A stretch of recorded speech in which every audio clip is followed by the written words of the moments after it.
Friends, तो चलिए देख लेते हैं क्वेश्चन नंबर 6.1। ये माध्यमिक के मैथमेटिक्स क्वेश्चन पेपर 2024 का सॉल्यूशन का सीरीज चल रहा है। ठीक है, क्वेश्चन है ए का वेग 1 मीटर प्रति सेकंड ज़्यादा है बी के वेग से।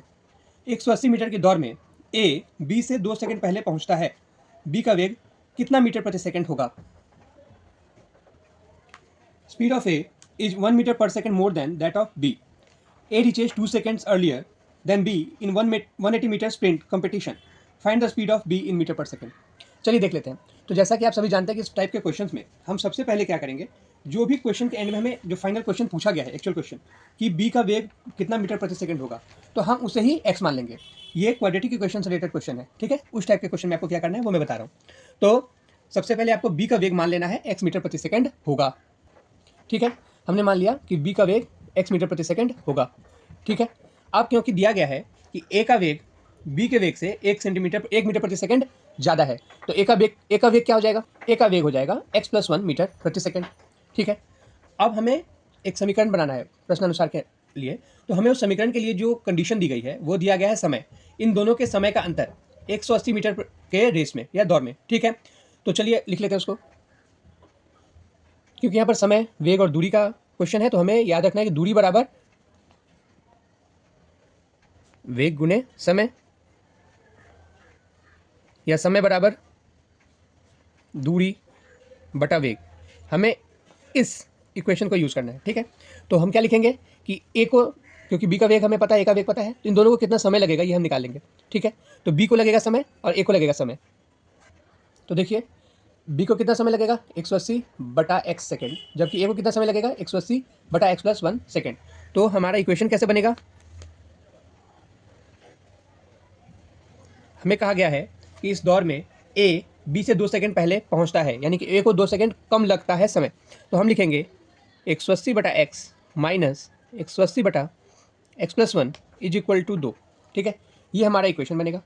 इसके अकॉर्डिंग हम द्विघात समीकरण फॉर्म करेंगे और उसे सॉल्व करेंगे। चलिए देख लेते हैं। सबसे पहले हमें क्या करना होगा, हमें इसका एलसीएम ले लेना होगा। तो हमें मिलेगा एक्स गुणे एक्स + 1 बराबर 2। यहाँ एक्स से एक्स को भाग दिया जाएगा, कैंसल आउट हो जाएंगे, बचेगा x + 1 into 180 into x + 1 minus 180 into x + 1 cancel out हो जाएगा, बचेगा एक्स। ठीक है, चलिए इसको जरा सा सॉल्व कर लें। तो हमें मिलेगा 180 x + 180 minus 180 x is equal to, हम इस एक्स इंटू एक्स + 1 को यहाँ ले जाए तो हमें क्या मिलेगा 2 गुणे x² + x। ठीक है, अब यहाँ देखिए 180 एक्स से कैंसिल आउट हो गया। ठीक है, तो अब हमें क्या मिलेगा? हमें मिलेगा ये 2 से हम इस 1, चलिए लिख लेते हैं इसको। 180 is equal to 2x² + x।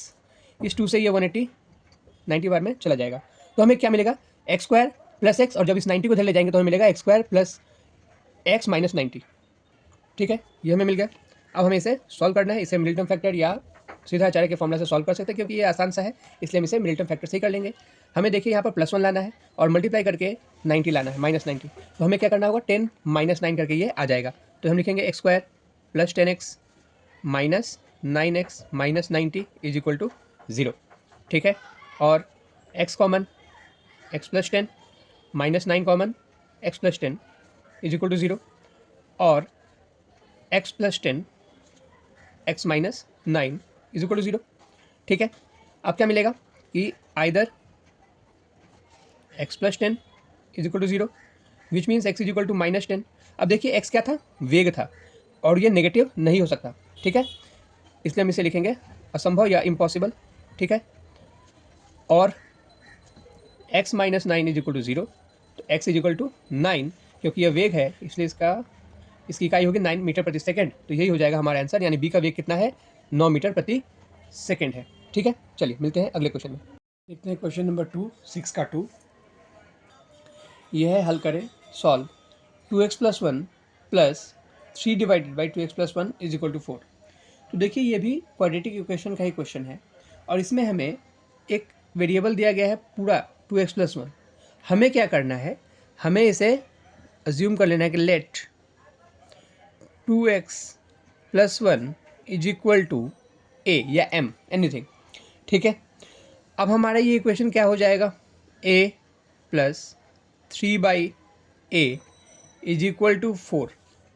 ठीक है, और यहाँ पर एलसीएम ले लेंगे तो मिलेगा A square plus 3 is equal to 4। यहाँ हमें मिलेगा A square plus 3 is equal to A into 4 यानी कि 4a। अब और हमें अब इक्वेशन मिल जाएगा जो क्वाड्रेटिक इक्वेशन होगा A square minus 4a plus 3 is equal to 0। तो देखिए हमें माइनस 4 को इससे ऐसे लिखना है कि मल्टीप्लाई करके 3 आ जाए प्लस 3। तो हम इसे लिख सकते हैं ए स्क्वायर माइनस ब्रैकेट में 3 plus 1 a plus 3 is equal to 0, which means a square minus 3a minus a plus 3 is equal to 0 और a common a minus 3 minus 1 common a minus 3 is equal to 0, a minus 3 a minus 1 is equal to 0। ठीक है, चलिए अब हमें क्या मिल जाएगा, either और। यहाँ लिखेंगे a minus 3 is equal to 0 which means a is equal to 3। लेकिन हमें a की तो वैल्यू चाहिए नहीं, हमें जो सॉल्व क्वेश्चन दिया गया था वो 2x प्लस 1 में दिया गया था, यानी हमें x की वैल्यू चाहिए और हमने मान लिया था कि a की वैल्यू है 2x प्लस 1।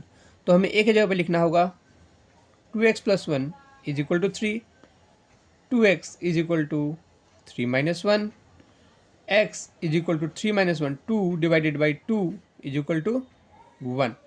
तो x की वैल्यू कितनी आ गई, 1। ठीक है, और में क्या लिखेंगे, a minus 1 is equal to 0,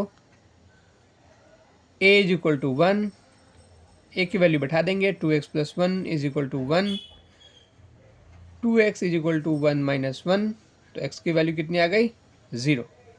ठीक है, तो हमारा आंसर क्या हो जाएगा, x इज इक्वल टू 1, 0। ठीक है, चलिए मिलते हैं अगले क्वेश्चन में।